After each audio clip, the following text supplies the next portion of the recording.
Let's ask Newt Gingrich, former House Speaker, Fox News contributor, author of Defeating Big Government Socialism, Saving America's Future. Newt, you wrote a great piece on the website about this whole story. I mean, did they do too little talking about big government socialism, or just now is a great opportunity to clarify it and kind of lock it in? What you thinking? Well, I think if they did too little, it was of offering the kind of specific positive program. Kevin McCarthy had developed a commitment to America, but I think that a lot of the members didn't know how to go out and use it as effectively as it could have been. The very first section of it's on economic growth and has all the basic ideas that you helped develop with Reagan that have been sort of the center of the Republican Party's program ever since. And I think, frankly, we got a little too much into being anti-Biden and not enough into being pro-prosperity. Mm-hmm. And I think that slowed down the momentum. But I also tell you, Larry, we got 4 or 5 million more votes than the Democrats. And I think a lot of the analysis is sort of shooting from the hip without looking yet in detail. We did far better with women than we did in 2018.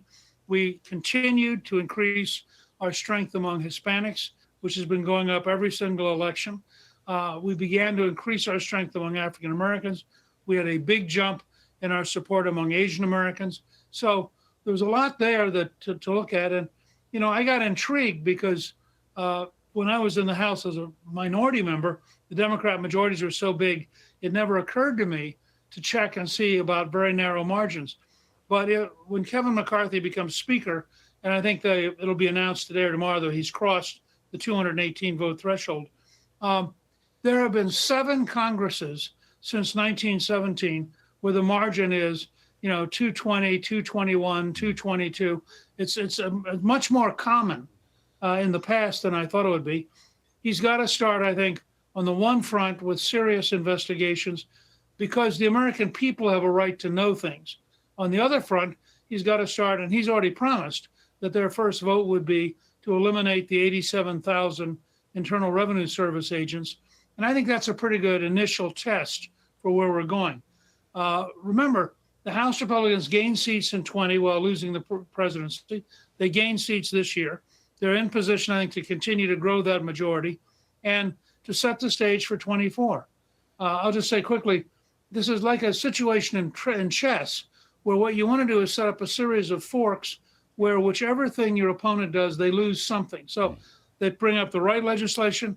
If they can get it through the Senate, which will be harder, then Biden can either veto it and we'll meet him in 24, or he can sign it.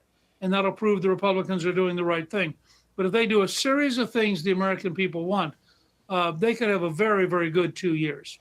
Well, I would think, just on that point, I would think, and I don't know, you may or may not have heard the Art Laffer interview a few moments ago. Arthur wants the GOP to really emphasize their stewardship of the growth economy, their stewardship of prosperity, which is a traditional issue. It's not the only issue, but it's a key issue. So in terms of your big government socialism, going back, energy independence, stop the massive spending that led to the high inflation and the money printing, stop over-regulating the economy. Those are key points. It's going to be a nasty economy, Newt. In all likelihood, in a month's time, when the GOP takes power, or whatever it's going to be, 6 or 8 weeks' time, you're still going to have the threat of recession and high inflation. So the GOP's got to act. Well, look, as you know, you have a chairman of the Federal Reserve who has said publicly that he wants to get to at least 6% unemployment. Now, he didn't offer to give up his own job as part of that unemployment.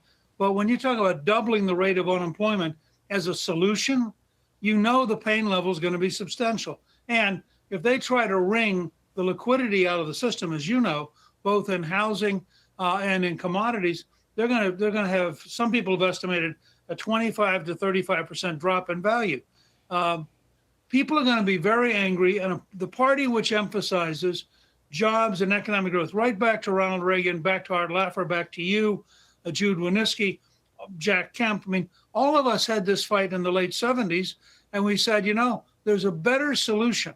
If you increase the supply, you mop up the inflation, because there's just, so if you get more gasoline, the price goes down. If you get more wheat and corn, the price goes down.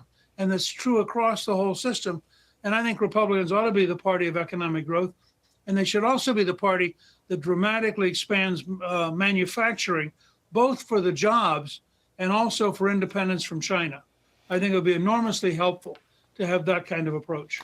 So I just think, Newt, I mean, there's a lot of finger pointing and, recriminations that always happens when things don't go so well. But basically, the most important thing here is the GOP is going to take the House back.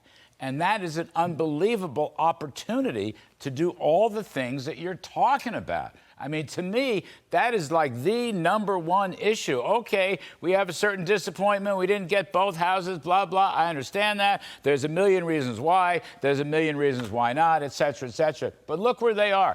They can take the House and use that as their opportunity. It could be the opportunities of a lifetime, really. Look, I wrote a newsletter at Gingrich 360 where I said the biggest single moment is transferring the speakership, because as Makala Carr, who works for Kevin, said, they don't make a small gavel and a medium gavel and a big gavel. There's only one gavel. Yes, and when you transfer that gavel, whether whether the new speaker has 222 votes or 242 votes, you have transferred the power to recognize, the power to schedule, the power to have committee chairs, the power of investigation.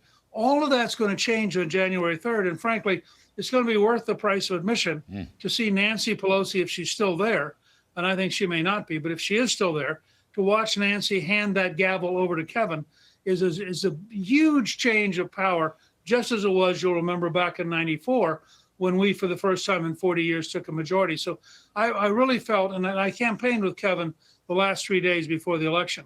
And I watched him work crowd after crowd. He'd raised $480 million.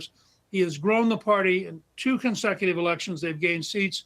He's gone out and recruited veterans, minorities, women. And I think this is going to be a very dynamic membership. And frankly, it's, I think, going to be very, very interesting.